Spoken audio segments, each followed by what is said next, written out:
से पूछ ले, जो तेरे साथ जाना चाहते हैं सब इच्छा से मैं भेज दूंगा। ये सृष्टि रचना सुना रहे परमात्मा दास, सिर्फ एक सिंपल सी सुना रहा। आज का जो विषय है कि ये मजहब क्यों बन गए और ये नकली पंथ क्यों चल गए, ये पहले ना चले, इस विषय को, इस कंसेप्ट को क्लियर करने के लिए अभी तो भूमिका बनाई जा रही है। ये सृष्टि रचना दास कंप्लीट नहीं सुना पा रहा है क्योंकि समय के अभाव से। तो अब बात यह है कि ये जो काल भगवान है, ब्रह्म सरपुरुष, ये हमारे पास आया और कहा कि पिताजी से मैंने तपस्या करके ऐसे ऐसे 21 ब्रह्मांड लिए हैं और 5 तत्व और 3 गुण प्राप्त कर लिए हैं, इनके द्वारा वहां ऐसे बनाऊंगा, वैसे बनाऊंगा, स्वतंत्र रहा करेंगे वहां पर। हम तो पहले ही तैयारी थे, हमने सबने कहा कि देखो हम आपके साथ चलने को तैयार हैं, लेकिन पिताजी की आज्ञा मिल जाए तो चल सकते हैं। तो उसने आकर के परमात्मा से बताया कि हे प्रभु, कुछ आत्माएं मेरे साथ जाने को तैयार हैं, आपकी आज्ञा चाहते हैं।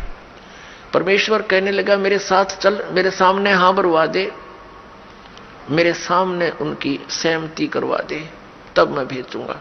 परमात्मा और ये काल, ये ब्रह्म सरपुरुष, ये वहां आया। परमेश्वर ने पूछा भी जो भी इसके साथ जाना चाहते हैं हाथ खड़ा करो, स्वीकृति दो अपनी। अब परमात्मा के सामने सब लज्जित हो गए कि अपने मालिक के सामने कैसे कहें हम इसके साथ जाएंगे। नीचे गर्दन कर ली, सन्नाटा सा छा गया। तो परमेश्वर ने कहा कि देख भाई, तू तो कह रहा था तेरे साथ कुछ जाने को तैयार है, कोई बोल नहीं रहा, क्या तू झूठ बोल रहा था? तो उसी समय एक आत्मा खड़ी हुई और उसने खड़ा होकर कहा कि पिताजी मैं जाना चाहता हूं इसके साथ। अब उसके खड़ा होते फिर हमने सोचा कहीं ये अकेला लूट ले सारा कुछ, हम रह गए पीछे, तो हमने भी दोनों हाथ खड़े कर दिए। हम भी जैसे क्लास में बच्चे होते हैं ना, एक टीचर पर्सन पूछता है तो डरता डरता पहले 1-2 हाथ खड़ा करा, फिर सोचे कदे हमने पिटाई हो जा, हम भी करते, किसी ने कुछ नहीं आता वो भी हाथ खड़ा कर दिया करें।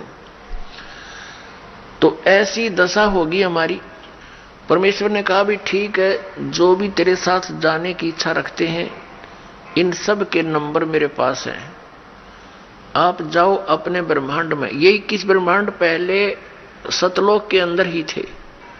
जैसे दिल्ली के प्रधानमंत्री जी अपने पुत्र को कोई प्लाट दे दे बाहरी दिल्ली गांव में, यानी हरियाणा या इधर राजस्थान के बॉर्डर पे, ऐसे ये प्लाट वहां दे दिए थे इसको 21 ब्रह्मांड। ये वहां घूम रहे थे खाली। तब परमात्मा ने कहा ठीक है अभी तू जा अपने प्लाटों में, मैं भेजूंगा इनको, अपने हिसाब से भेजूंगा, ऐसे नहीं, मेरा विधि अलग होगी तेरे साथ भेजनी। तो उन सभी आत्माओं को जो वहां पर नर आकार थे, सूक्ष्म बीज रूप बना दिया। परमात्मा जो चाहे सो कर ही। पुण्यात्माओं, अभी तक हम खासकर इस कलयुग के इस थोड़े से दौर में भगवान के अध्यात्म मार्ग से कोसों दूर हो चुके हैं। यदि कोई भगवान की लीला सुनाता है, हमें अटपटी सी लगती है, हम उसको स्वीकार करने को तैयार नहीं होते। हमारे स्वीकार ना करने से भगवान की महिमा या वो लीलाएं झूठी नहीं हो सकती।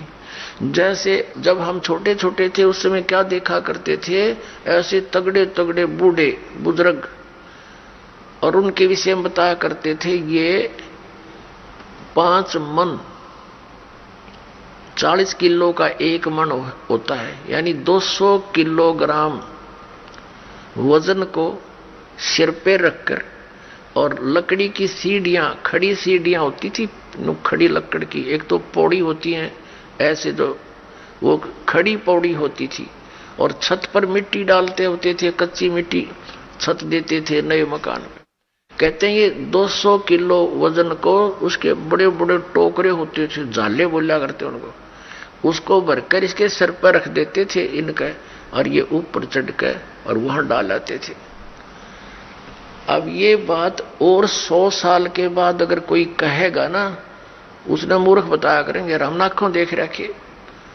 क्योंकि और 100 साल में तो देख लो, अब कोई 10-50 किलो वजन ठानी आदमी नहीं रह रहा, और आने वाले 100 साल में तो इतनी पौध रह जाएगी, और 10-12 किलो ठानिया व्यक्ति नहीं पाओगा। ऐसी स्थिति आ जाएगी इस प्राणी की। इतना घट गया हमारे सतर प्रदूषण के कारण शरीर की शक्ति लॉस होती जा रही है। और इससे और पीछे जाए तो और तगड़े तगड़े व्यक्ति थे। भीमर की कथा हम सुने तो कोना सिर गले उतरती, और वो सच्ची थी सारी। ये तो ही एक बल के आधार से, एक आध्यात्मिक बल अलग होता है। अगस्त ऋषि जी ने 7 समुद्रों को एक ही घूंट में ऐसे चुलू उठाई थी और ऐसे पी लिया था, खाली हो गया था ये बिल्कुल। इसमें ये मगरमच्छ तड़पते दिखाई दे थे। और फिर प्रार्थना की गई, हे ऋषि जी ये तो सब बुरा हाल हो जाएगा, यहाँ का बैलेंस बिगड़ जाएगा, आप भी नहीं रहोगे क्योंकि पृथ्वी पर वर्षा का अभाव हो जाएगा, सब प्राणी मर जाएंगे। तो फिर उसने कहते उल्टा ही कुरला कर दिया, ये पूरे मर गए। तो ये कोई बड़ी बात नहीं है। और आप इस पे भी नहीं विश्वास कर पाओगे तो अध्यात्म मार्ग में नहीं चल सकते। इन कलियुगी ऋषि, नकली गुरुओं ने, महर्षियों ने जो हमें भगवान की इन कथाओं से दूर कर दिया कि ये झूठी है, ऐसा नहीं हो सकता, द्रौपदी की साड़ी नहीं बढ़ सकती, ये इस तरह की बकवाद गढ़ दी। जबकि ये सारी सच्चाई है। परमात्मा जो चाहे वैसो कर दे, उसके एक वचन में सारे ब्रह्मांड उत्पन्न हो गए, तो वो क्या नहीं कर सकता। तो अध्यात्म मार्ग में पुण्यात्माओं अविश्वास नहीं चलता। और पहले हमारे पूर्वजों को अविश्वास नहीं था, और उस अविश्वास का और ब्लाइंड फेथ था उनका भगवान में और उन गुरुओं में। तो उन्होंने दुरुपयोग किया नकली ऋषि, में ऋषि गुरुओं ने, ये वर्तमान के कलयुग क्या ने, कि उनके ब्लाइंड फेथ को कि जो गुरुजी बोल रहे हैं वो सारी सच्ची होती है, हमने ब्लाइंड फेथ किया। और जो मार्ग उन्होंने बता दिया हमने ये सोचकर ग्रहण किया कि ये हमारे सदग्रंथों से ही पढ़कर सुनकर वहीं से इन्होंने ज्ञान दिया। तो इन्होंने सब मिसगाइड कर दिया, वो सब दंत कथा सुना दी। और भक्ति विधि शास्त्र अनुकूल ना रहने से हमें प्रभु परमात्मा से मिलने वाली सहायता बंद होगी। तो अब हम ये सोचते हैं कि ऐसा कभी हो ही नहीं रहा, हम सब कुछ कर रहे हैं। अब आप इस मार्ग पर लगोगे, जो दास आपको मंत्र देगा, आप सत भक्ति करोगे सच्ची नियत, फिर देखना आपके के क्यों होगा। फिर आपको विश्वास होने लग जाएगा कि परमात्मा सब कुछ कर सकता है। आपको देखो जैसी आपकी श्रद्धा और भक्ति बढ़ती चली जाएगी, उतना ही मालिक आपके निकट आओगा। और परमात्मा की पावर से तो कुछ भी हो सकता है। अब जैसे एक जैक होता है, जैक इतना को सब सारा लोहे का जुगाड़ सा, जिसने उसके फंक्शन का ना पता हो और कोई ये कहे कि ये जैक 250-300 क्विंटल यानी 3-4 टन के ट्रक को इंक्लूडिंग उसके वजन, उसके वेट के, और वो इतना ऊंचा उठा दे 1 फुट, तो कैसे दच्चा किसी व्यक्ति का दच्चा, या जिसने उसका फंक्शन का ना पता हो और उसने लगा के देखो 2-4 रुपये घुमा दे, इतना ऊंचा उठा दे, सारे के सारे ने चाहे बजरी का भरा हो सारा वो ट्रक और ऊपर उठा दे वो। तो ऐसे परमात्मा की वो वर्ड पावर है, यानी उसकी शब्द शक्ति है। वो सारे ब्रह्मांडों को उठा के छोड़ दिया और उस शब्द शक्ति से चल रहे हैं, घूम रहे हैं, अपनी अपनी क्रिया कर रहे हैं। वो जैक है परमात्मा का, ये समझो। तो इस मार्ग में आप जी को अब पुनः ब्लाइंड फेथ करना पड़ेगा। लेकिन ब्लाइंड फेथ करने से पहले आपने इस मार्ग को जैसे दूध का जला हुआ फूंक मारता है लस्सी को, ऐसे ग्रहण करना। आंखें बंद करके ग्रहण नहीं करना, लेकिन इसको ग्रहण करके फिर आंखें बंद कर लेना। कहने का भाव यह है कि फिर अग्रम अग्रम ना करना, यू नाम लेने पीछे। इस दीक्षा लेने से पहले आप खूब ट्राई करो और खूब परीक्षण करो। सब जो दास बताता उसका प्रमाण देखो और फिर आंखें बंद करके उपदेश ले लो। और फिर आंखें ही बंद रखना, यानी ब्लाइंड फेथ करना। पूर्ण विश्वास करना दास के एक एक शब्द पर, फिर आपकी भक्ति चलेगी। अब तो आप आते हो दूध के जले हुए और फिर यहां फूंक मारते हो लस्सी को भी, कोई बात नहीं, कुछ दिन के अंदर आपको अपने आप डिफरेंशिएट का पता लग जाएगा। और खूब ट्राई करो पहले, फिर बाद में अगन बगन करोगे तो भगवान का लाभ मिलना बंद हो जाएगा। दीक्षा लेने के बाद यदि आप दास के वचनों में अविश्वास करते हो, आपका नाम नहीं रहेगा। कह कबीर सुनो भी साधो, मैं तो हूं विश्वास में। अब उस परम पिता परमेश्वर परम पूज्य कबीर जी, जो एक जुलाहा जाति में, एक झोपड़ी में रहने वाला, एक धोती लंगोटी में रहने वाला, और उसको भगवान मानना बालकों का खेल है, लेकिन वो परमात्मा है और थे और रहेंगे, क्योंकि हम समझ नहीं सके। अब उसको कोई परमात्मा मान सकता है? जब दास ने प्रारंभ में कहना शुरू किया तो लोग मजाक किया करते थे कि देख यो भी दानक हो गया। अरे भले हुए कृत्य, हम तो लेट हो गए, दानक कौन में, हमने तो पहले होना चाहिए था जब पता लग जाता था।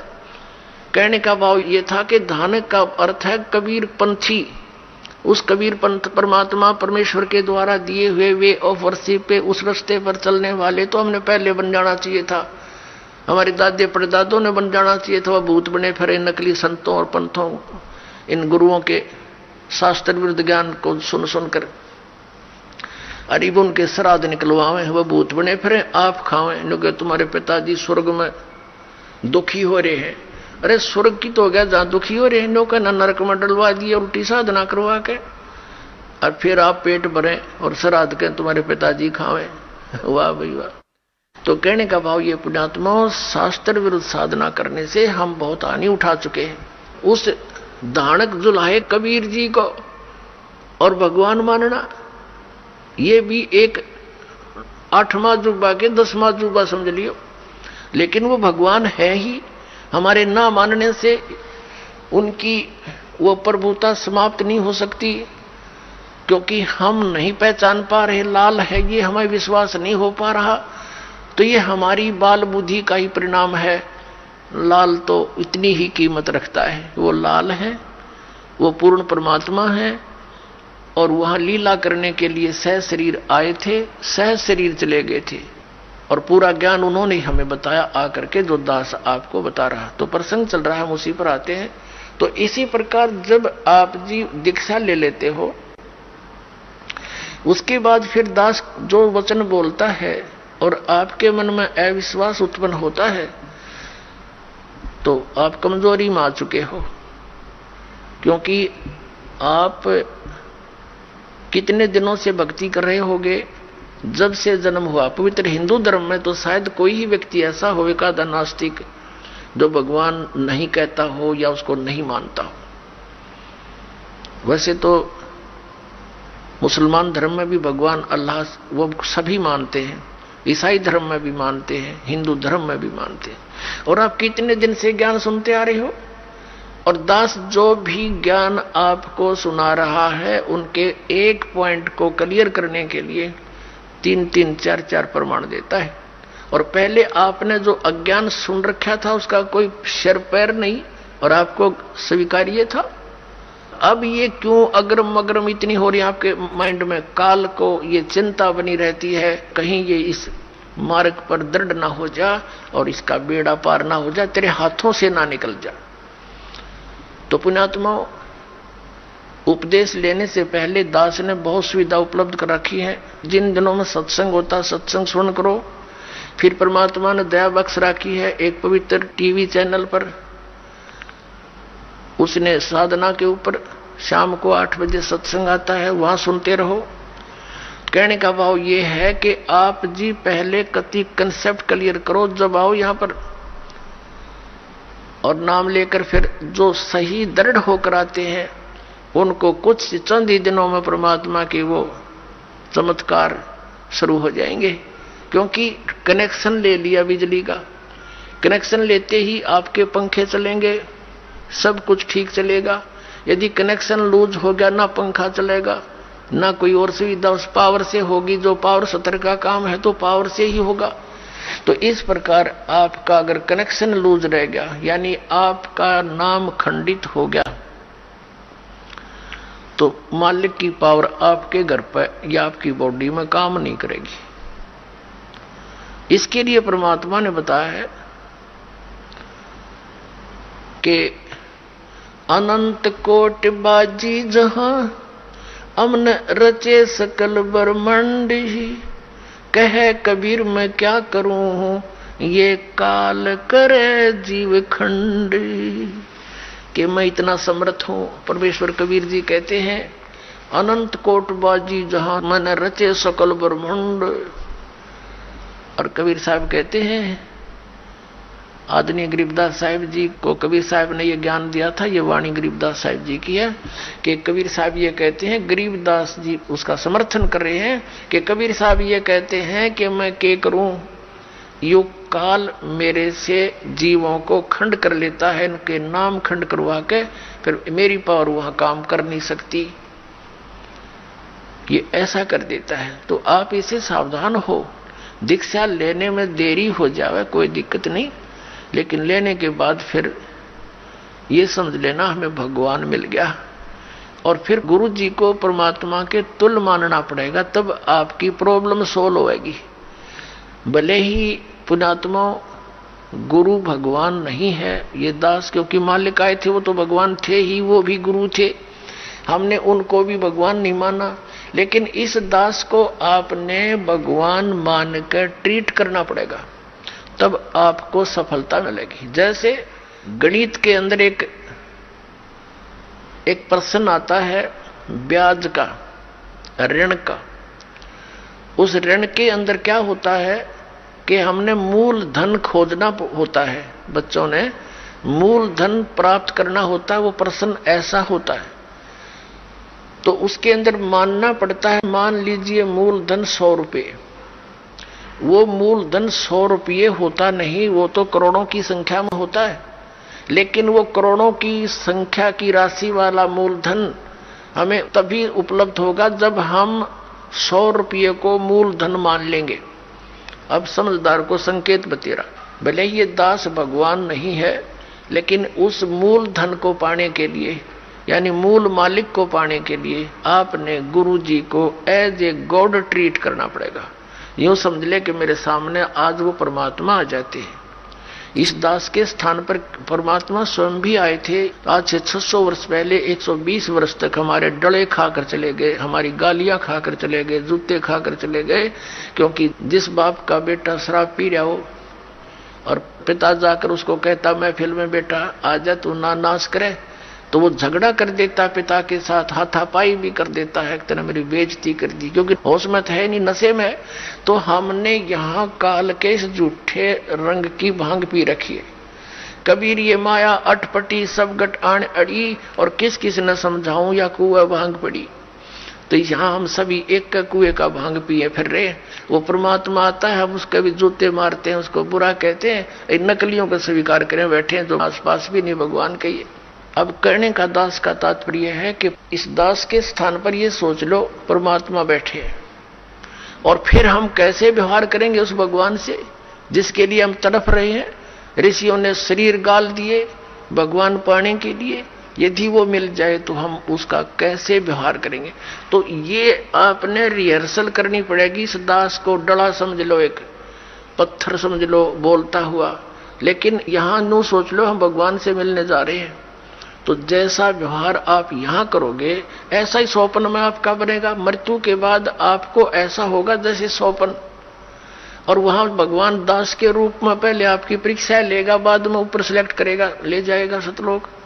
तो वहां जैसी भावना, जैसा अच्छा या बुरे विचार आपके इस दास के प्रति होंगे, आपके मस्तिष्क पर लिखे आएंगे वहां पर, क्योंकि वहां कोई रोड ना चल रहा है, या तो हम 100 बात छुपा ले, आपके मस्तिष्क पर लिखे आएंगे।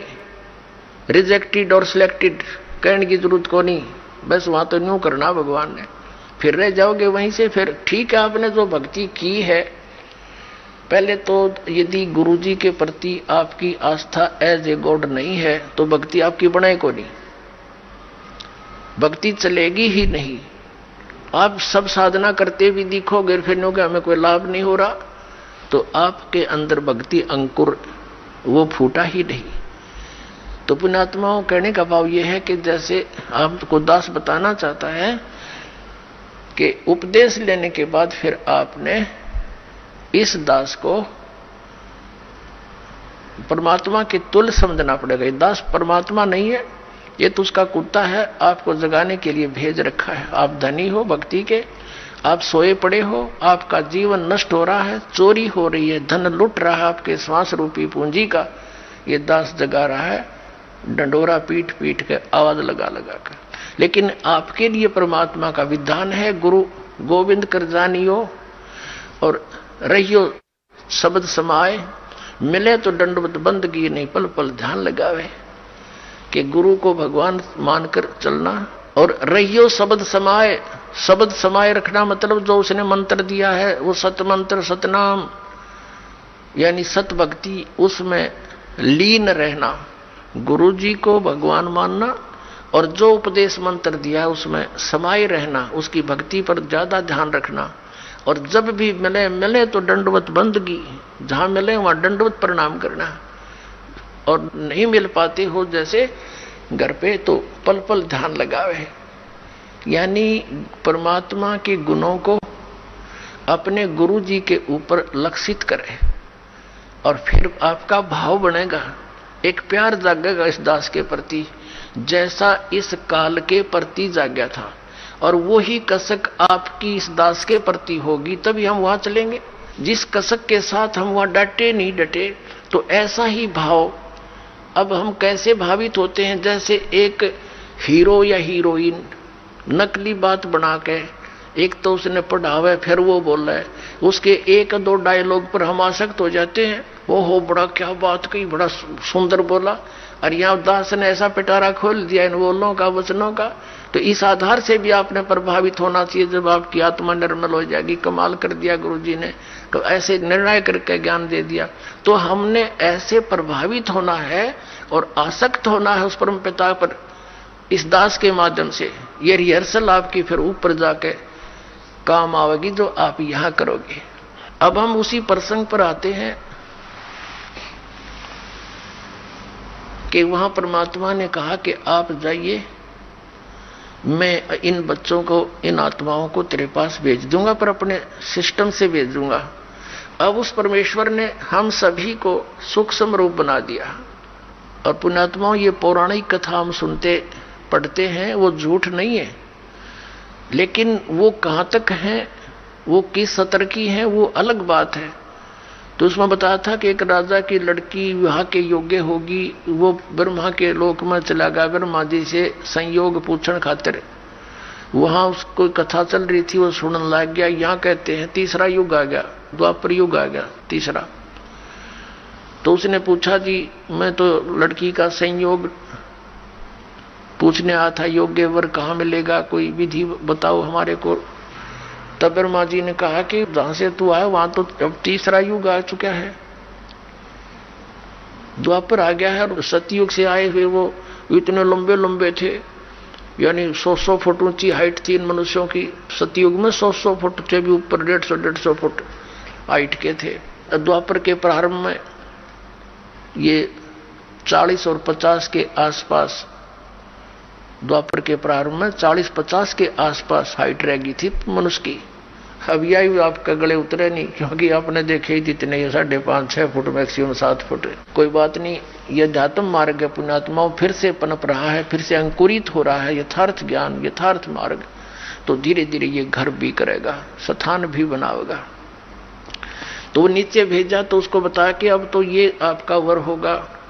अब वह लड़की तो 60-70 फुट की और वो 40 फुट का उसका वर, दोनों छोटा दिखे। कहते हैं बलराम नाम था कृष्ण का भाई। तो उसने हड़ मारा उसके कंधे पर लड़की के, वह छोटी होगी, उसके 70 में आएगी, फिर उनका ब्याह हो गया। अब इसको हम गलत भी नहीं समझे, हमने सिर्फ अपने अध्यात्म मार्ग को समझना है कि ये तो एक जन साधारण छोटी सी भक्ति शक्ति युक्त व्यक्ति ऐसे ऐसे काम कर दे, सातों समुद्र पी जा।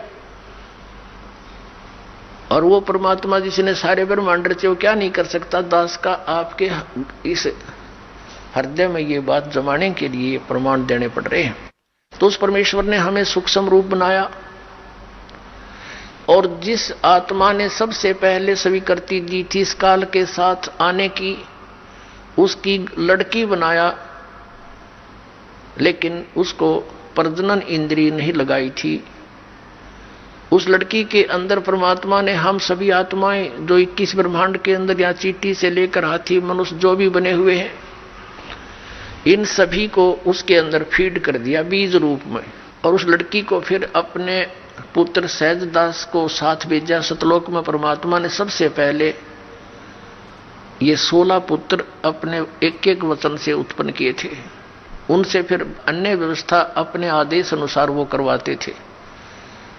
तो सहजदास को भेजा उस लड़की के साथ और कहा, बेटा जा उस ज्योति निरंजन सरपुरुष से कह देना कि जिन आत्मा ने तेरे साथ आने की स्वीकृति दी थी, इस लड़की के शरीर में फीड कर दिया है।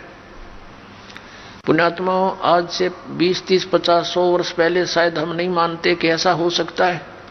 अब विज्ञान ने हमारा ये मार्ग बहुत आसान कर दिया है। जैसे ये देखते हैं, कोई टेस्ट कराता है कि आपके 1 ग्राम खून में इतने करोड़ जीवाणु होने चाहिए, इतने लाख, और वो इतने कम है, इतने होने चाहिए। यानी 1 ग्राम ब्लड में और लाखों की संख्या में जीवाणु होते हैं।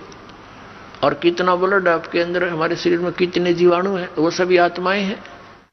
तो ऐसे वो फीड कर दिया इस लड़की के शरीर में। और ये कन्या थी, परमात्मा ने कहा जा निरंजन के पास छोड़ के आ सहजदास। सहजदास ने आकर के लड़की को ज्योति निरंजन के हवाले कर दिया और उसको बता दिया कि इसके बॉडी के अंदर परमात्मा ने वो सभी आत्माएं फीड कर दी है। और परमात्मा ने कहा, बेटी तू जितने जीव कहेगी उत्पन्न करना चाहेगी कर सकती है, जितना वो कहे उतने जीव उत्पन्न कर देना, वो नर आकार में या जैसे भी पशु पक्षी तू जैसे भी चाहेगी वो एक बार कल्पना करना, वैसे ही रूप धारण कर तेरे शरीर से बाहर आते ही वो ऐसा रूप धारण कर लेंगे।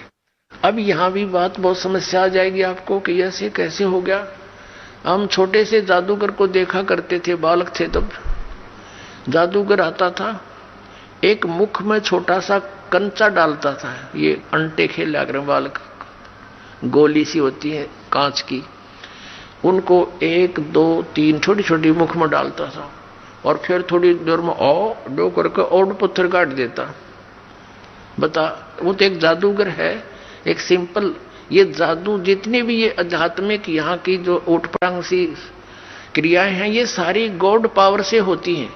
और ये क्या करते हैं कि वो पहले भक्ति सिद्धियां करते हैं तो परमात्मा से ही कुछ पावर ग्रहण कर लेते हैं, उसका ड्रामा बना लेते हैं, बस इतनी सी बात है। और उस मालिक ने सारा कुछ रच रखा उसके पास, तो वो खान है उस शक्तियों की, खान यानी वो तो एक पूरी स्टॉक है मालिक, पूरी पावर है उसके अंदर, वो कुछ भी कर सकता। और कहा कि बेटी तू जितने भी जीव वो कहे तो उत्पन्न कर देना। और ऐसा ही कहकर ज्योति निरंजन काल को समझाकर सहजदास लड़की को वहां उसके ब्रह्मांडों में छोड़कर वापस आ गया। अब युवा होने के कारण लड़की का रंग रूप निखरा हुआ था। परमात्मा ने यह परीक्षा लेनी चाहिए थी कि ये यहां रहने योग्य भी है कि नहीं। ये ज्योति निरंजन इसने यहां पहले तो ये फंड किया, एक पैर पे खड़ा होकर बकवाद शुरू की, यहां रहा नहीं गया इसके ऊपर, क्योंकि ये 3 जने, एक अचिंत, एक ये अक्षर पुरुष और ये सर पुरुष, ये तीनों अचिंत के लोक में परमात्मा ने रहने को कह दिया था। इस द्वीप में रहो तुम एक घर में, और बाकी सभी हम आत्माएं उत्पन्न कर दी थी, सबको अलग अलग व्यवस्था कर दी थी। तो इसके अंदर ये खुरापात उत्पन्न हुआ कि हम 3 जने तो एक स्थान पे, बाकी सब अलग अलग, मैं भी अलग से राज्य प्राप्त करूं। तो इसने तपस्या करके ये स्थान प्राप्त किए 21 ब्रह्मांड। तो वहां जब इसने देखा कि लड़की का रंग रूप देख करके ये एकदम इसके अंदर विषय वासना जागेगी, रजोगुण से प्रभावित होकर इसने लड़की के साथ दुराचार करने की सोची उसी गतिविधि इसने प्रारंभ की उसके साथ। तो लड़की ने कहा कि ज्योति निरंजन कुछ शर्म कर देख, पहले तेरी उत्पत्ति करी परमात्मा ने, हमसे पहले तेरा जन्म हुआ उन्हीं के वचन से, और फिर उन्हीं के वचन से हम उत्पन्न हुए हैं, और मेरी उत्पत्ति भी उसी से हुई है, हम बहन और भाई हैं। ऐसा जुल्म ना करे तू। पर ये इतना अंधा हो गया काम वासना में, ये हद से ज्यादा बढ़ गया और बदमाशी करने के लिए मुंह खोला, आलिंगनबद्ध करना चाहा। लड़की भी उसी बाप की बेटी है, सूक्ष्म रूप बनाया, इसके मुंह के माध्यम से पेट में शरण ले ली और वहां से पुकार की, पिताजी मेरी रक्षा करो, मेरी रक्षा करो। अब परमात्मा को पता था कि अब हो गए लड्डू मिलने शुरू इनको, इसके साथ जाना चाहते थे, नकम्मे के साथ। वहां सारी सुविधाएं थी, भरा पूरा सारा सुख था, वो छोड़कर हम इसके साथ आ गए। अब परमात्मा ने कहा कि जा जोगजीत, 16 पुत्र हैं, उन्हीं से वो काम लेते हैं। जा जोगजीत, वैसे तो स्वयं ही अपने पुत्र जोगजीत के रूप में वहां आए थे और कहा था कि सुन, अब परमात्मा चला जा तो उसका कलेजा फट जा, कलेजा हिल जा उसका, मर जाओ, बेहोश हो जाओ, उठे को नहीं कई कई वर्षों तक।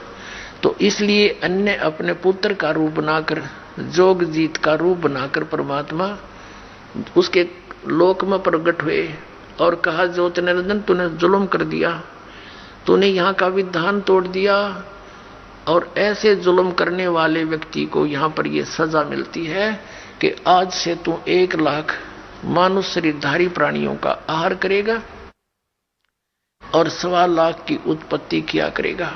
लड़की को उसके पेट से निकाल दिया और दोनों को वहां से कह दिया कि तुम निकल जाओ यहाँ से, 21 ब्रह्मांड लेकर ज्योति निरंजन चला जा तुम यहाँ से। और लड़की ने भी कहा कि पिताजी मुझसे गलती होगी कि तू चली जा यहाँ से। अब परमात्मा को पता था कि ये अब ऊपरले मन से गलती मानने आ जाते फिर बात बिगाड़ेगी, तो हम सभी को वहां से निकाल दिया, क्योंकि सेब खराब हो जाती है, सेब विक्रेता उस इतनी अच्छी वस्तु और कीमती को भी नहीं रख सकता। लेकिन यहाँ ये फॉर एग्जाम्पल है। अब परमात्मा का उद्देश्य क्या था कि ये वहां जाएंगे तो इनके साथ क्या बिरानमाटी होगी, ये पता ही था, पहले भी आगाह किया था भगवान ने हमारे को, लेकिन हम मानने नहीं, हम इतने आसक्त हो गए थे। तो 21 ब्रह्मांड वहां से चल पड़े, जैसे विमान चलता है, 16 शंख कोश की दूरी पर सतलोक से आकर ये यहां पर चक्कर काटने लगे परमात्मा के आदेश अनुसार। अब पुण्यात्माओं, दास एक जूनियर इंजीनियर सिविल की सर्विस किया करता था और वहां एक सरकारी कार्य चल रहा था कंस्ट्रक्शन का। वहां एक बहन भी मजदूरी करने आई हुई थी और उसके 2 बच्चे थे।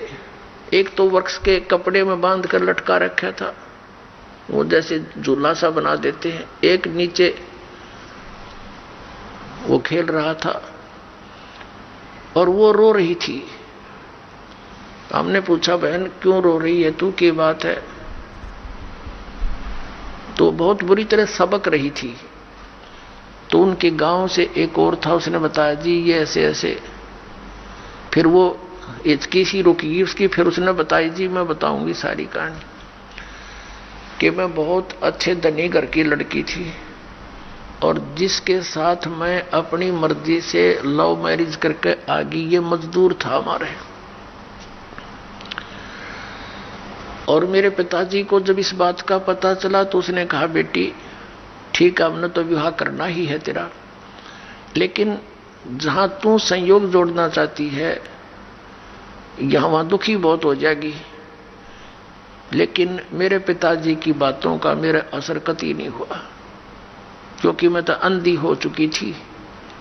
पिताजी के न चाहते हुए मैं इसके साथ आ गई और अब ये क्या करता है मेरे साथ, मैं मजदूरी करती हूं और वो शराब पीता है, सारा दिन घर पे रहता है, दोनों बच्चों को साथ लाती हूं और मजदूरी करती हूं। इसलिए रो रही हूं कि मैंने अपने पैर पे आपको आड़ा मार लिया। तो पुण्यात्माओं, परमात्मा हमें यही बता रहे हैं कि तुमने अपने पैर पे आपको आड़ा मार रखे हो। उस भरे पूरे परिवार को छोड़कर, वहां सर्व सुख संपन्न सतलोक को छोड़कर हम यहाँ आगे इसके साथ टिंडे लेने के लिए हम मजदूरी करते हैं, ये खाता है।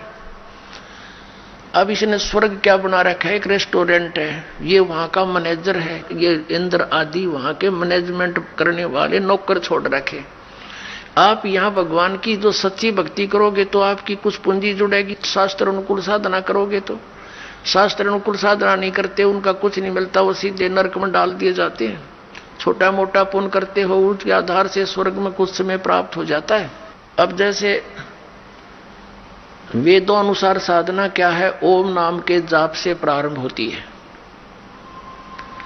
और बाकी जो हमारे शरीर के अंदर कमल बने हुए हैं नीचे बैकबोन में, इन कमलों के अंदर इन श्री ब्रह्मा, श्री विष्णु, श्री शिव जी और दुर्गा जी और गणेश जी के ये है, तो ऊपर स्थान उनका प्रतिबिंब हमारे अंदर दिखाई देता है। तो इनके भी साधना के मंत्र हैं।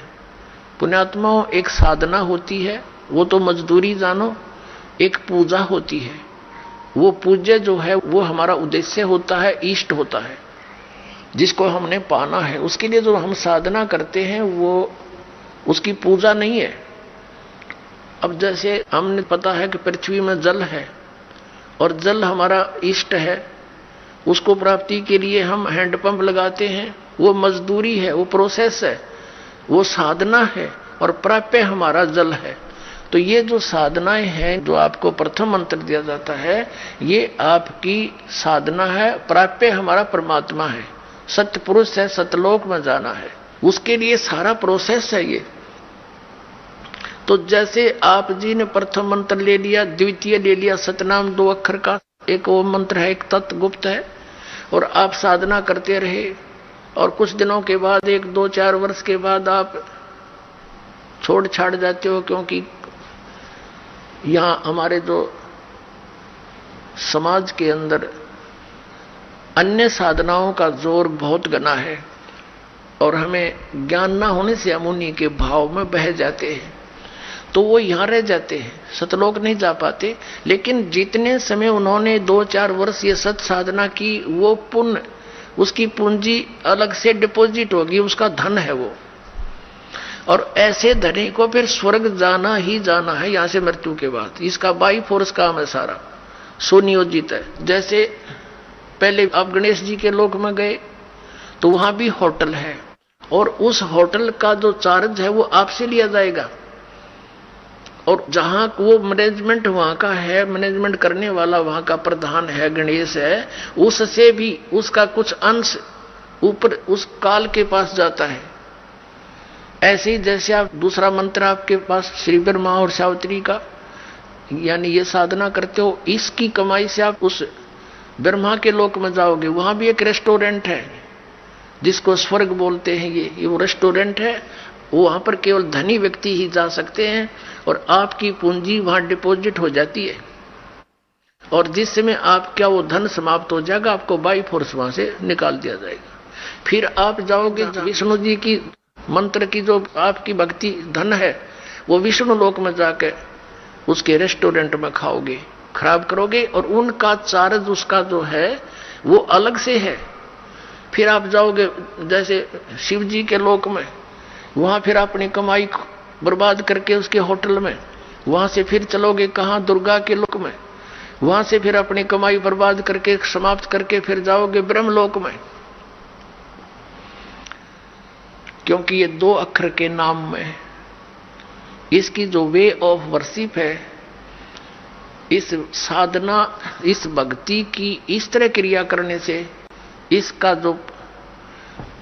इसकी जो भक्ति धन है ये ब्रह्मलोक में प्राप्त होता है, इस सतनाम के प्रथम अक्षर का, ओम का। तो ब्रह्मलोक के अंदर आपके इस ओम नाम के जाप के धन कमाई को वहां महास्वर्ग बोलते हैं उसको। वहां और ज्यादा बकवाद है, नीचे वालों से ज्यादा सुविधाएं हैं, और लेकिन चार्ज भी घने हैं वहां के। तो वहां आपका वो धन नष्ट हो जाएगा। फिर आपके पास बचेगा वो तत्व मंत्र का कुछ जाप। उसका क्या कर रखा है इसने, इसी ऊपर एक स्थान बना रखा है ब्रह्मलोक। ब्रह्मलोक के अंदर इसने आगे उसको डिवीजन बना रखी है, सतलोक की और अलखलोक की, अगमलोक की और अकैलोक की। उसने नकल बनवा रखी है, डुप्लीकेट। उस जो दूसरा मंत्र तत्व मंत्र वाली कमाई को फिर उनसे ऊपर छोड़ देता है। वो तो कई हजार युगों तक नीचे नहीं आते, कई हजार युगों तक। और फिर जब वहां समाप्त हो जाती है फिर पटक देता गदा बना के और खा धक्के भी आगे। तो पुण्यात्माओं, इस काल के जाल को आप जी ने बहुत गहराई से समझना है। और दास जो वचन बोला है उसको ऐसा समझ लेना जैसे गीता के से वचन, कोई ऐसे को डूम बाट की बात नहीं। ये परमात्मा गॉड गिवन ज्ञान है जो दास आपको बता रहा है। आज तक हमारे को सतलोक और सचखंड का नाम लेकर कोरा बकवास सुनाई गई और वो झूठे मंत्र, गलत मंत्र दिए गए जो मोक्षदायक नहीं है। ऐसे ही हमारे इन गुरुओं ने वेदों और पुराणों के विपरीत ज्ञान सुना के हमारे अज्ञान से ठोक दिया और सारी शास्त्र विरुद्ध साधना और मंत्र देकर भूत बनवा दिया। अब दास उसी प्रसंग पर आता है। अब इस काल को और दुर्गा को 21 ब्रह्मांड समेत यहां भेज दिया। अब इस काल ने सोचा कि भी मेरे साथ तो जो होना था हो लिया, अब यहां मेरा कौन के बिगाड़ेगा, मैं ओली सोली हो गया। लेकिन परमात्मा ने इसको कह दिया था, इसका विधान बना दिया था और पहले ये वचन ले लिया था कि तू इन आत्माओं को दुखी ना करना। तो उसने कहा था कि नहीं भगवान, मैं तंग नहीं करूंगा आपके बच्चों को। परमात्मा ने विधान बनाकर दे दिया कि लिए संविधान है तेरा। तो उसमें क्या लिखा है कि जैसे कर्म जो करेगा, इसने कहा प्रभु जैसे कोई कर्म करेगा मैं वैसा ही फल दूंगा। मैं अपनी तरफ से किसी को यानी नाजायज दुखी ना करूंगा और नहीं मैं कुछ इनको ऐड दे सकूंगा। तो परमात्मा ने इसको कहा ठीक है। तो ये एक विधान बनवा दिया परमात्मा ने कि जैसे कर्म करेगा वैसा ही फल यहां मिलेगा। इसमें ना तो ये ब्रह्म कुछ परिवर्तन कर सकता, ना ब्रह्मा विष्णु महेश आपके प्रारब्ध में आपके किए हुए शुभ और अशुभ में कोई परिवर्तन कर सकते। केवल परम अक्षर ब्रह्म ही सत्पुरुष आकर के आपके इन प्रारब्ध के कर्मों को भी नाश कर सकता है, आपके जीवन में आने वाली आपदाओं को भी वो समाप्त कर सकता है। वो मंत्र विधि बताता है। वो कैसे आता है उसके ऊपर ही आज का सत्संग है। अपने आत्माओं, इसने फिर क्या किया,